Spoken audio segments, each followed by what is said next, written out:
Okay, the next presentation is going to be in the form of an express update, as we call it.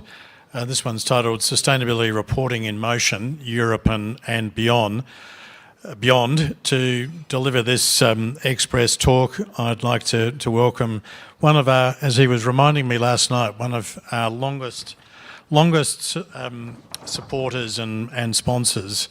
I'm talking about Tangelo Software and the co-founder and product evangelist ERWIN Groenendal, who's kindly sponsoring again this year and is joining us again from the Netherlands, where he's based, and he's out here seeing his colleagues in the local team.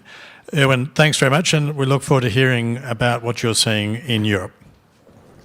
All right, thank you, Ian, and very good to see so many people stick around for the presentation this late in the day. A quick word about what we do as a company. Well, a lot of people refer to sustainability reporting as a massive effort. We help companies to do the actual reporting part, so the last part, in a smoother way with a smart corporate reporting platform. So try to make your life as easy as possible. Like Ian said, we're based in the Netherlands. Our headquarters and development is based in the Netherlands, but we operate globally. We have a strong presence here in Australia, New Zealand, and in Asia Pacific in general. And we had some clients sponsor and present here as well. Westpac, NZX, UniSuper. Globally, we work on the sustainability reports, or the clients use our software to do their sustainability reporting at Uber and IKEA. So yeah, a lot of things that we see in Europe as well as more globally. So that's what I wanted to go into today. This work. So my name is ERWIN Groenendal. We talk about sustainability reporting in Europe and beyond. So I think some sort of overarching principles in sustainability reporting are transparency. That's what it's all about. And I will touch on some topics that have to do with accessibility of sustainability strategy and performance of companies, and comparability. I have to make sure I keep within the 15 minutes of the Express update. I have 27 seconds per slide, so try to keep track of that. So first of all, a little update on what's happening in Europe with the corporate sustainability reporting directive. So that's the legislation that is now applicable in Europe. So we'll look at the timeline of the implementation, and that first wave has happened. So the 2024 annual report of a first set of companies, being the larger listed companies that already fell under the non-financial reporting disclosure directive.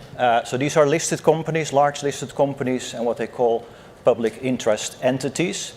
So the first year they needed to report was 2024. So we have seen a lot of reports from that year already, and limited assurance applied to that group for that set of reports.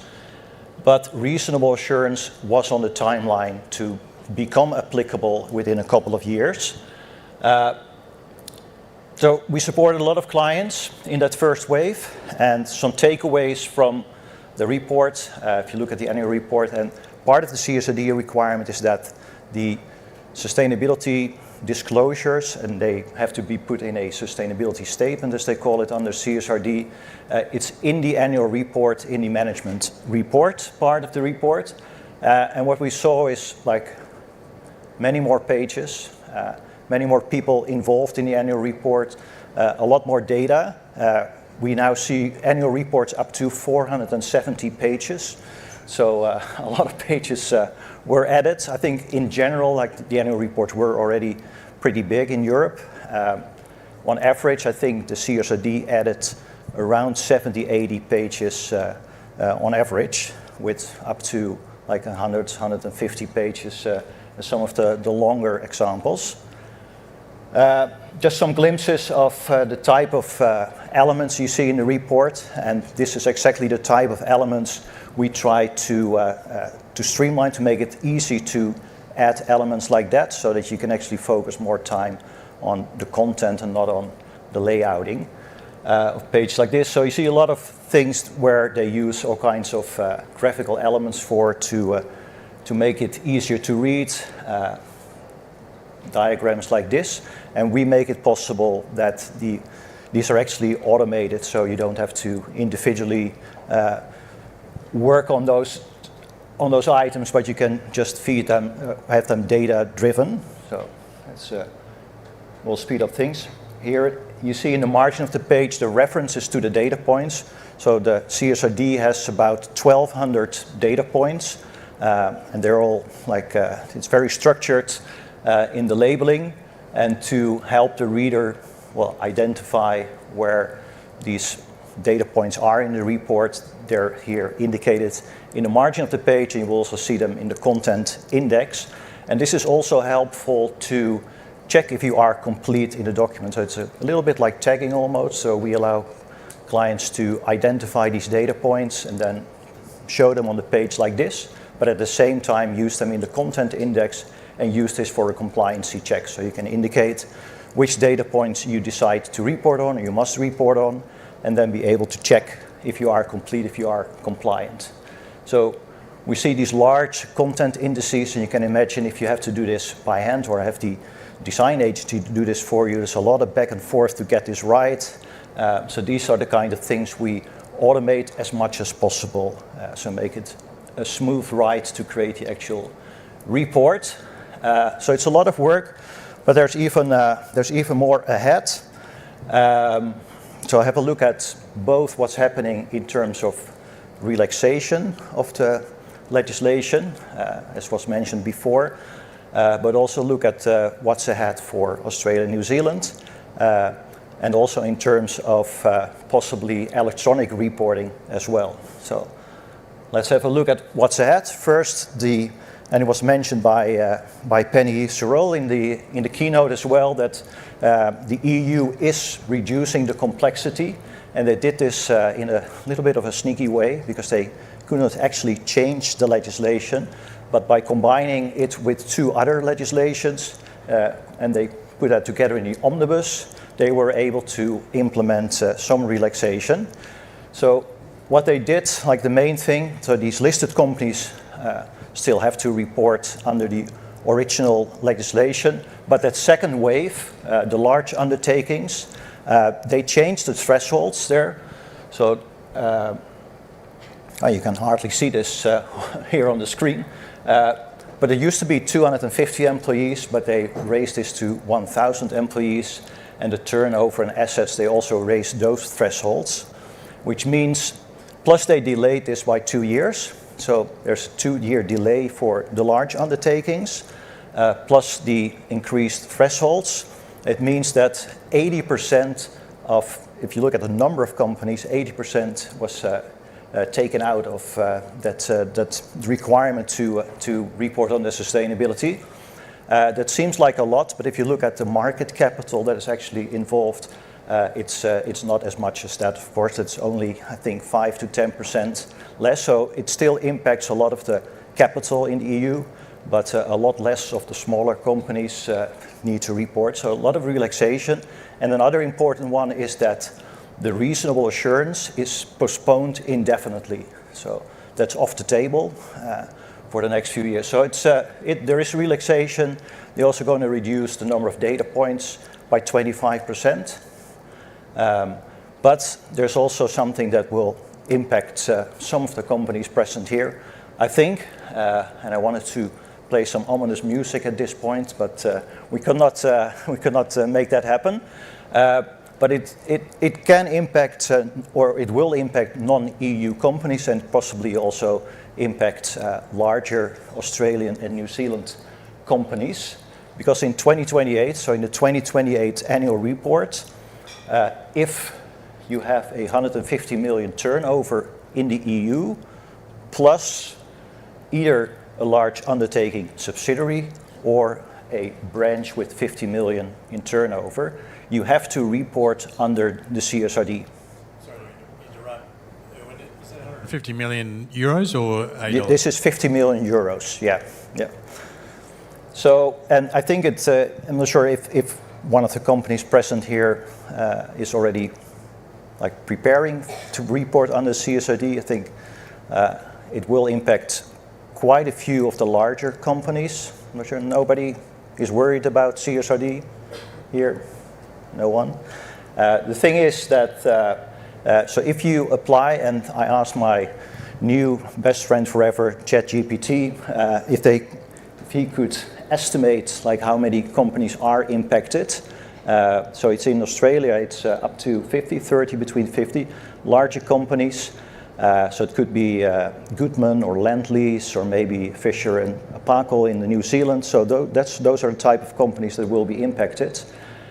They have to report under the CSRD, but they can do this in a separate sustainability report that can be published after publishing the annual report for the consolidated. But the report has to be over the sustainability performance of the consolidated entity, not just of the operations in the EU. So it's quite an impact for those companies. But, and now it should play more optimistic music, there is a way to get out of it.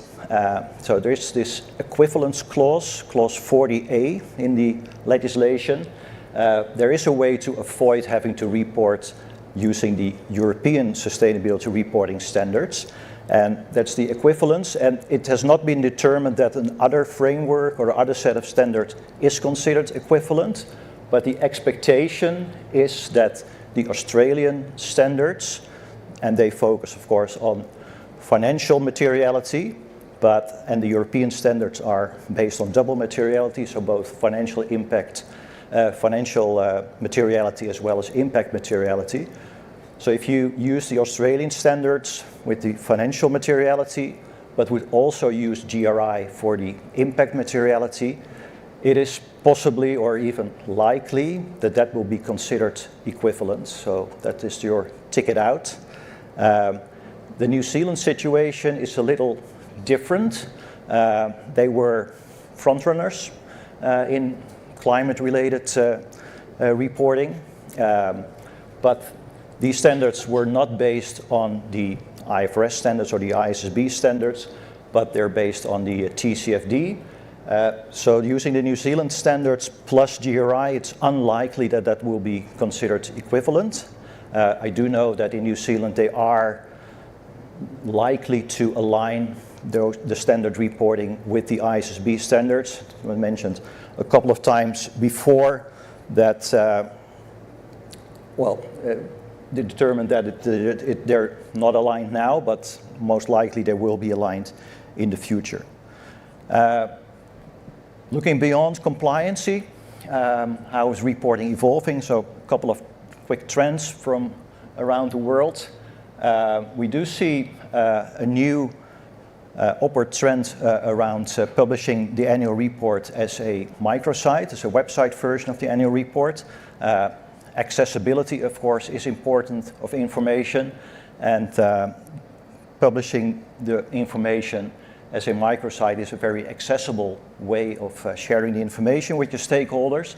A good example is CLP out of Hong Kong, which uses our software to do the microsite, because we allow you to create both the PDF as well as the website version from a single source, so there's no more excuse to not do a microsite version.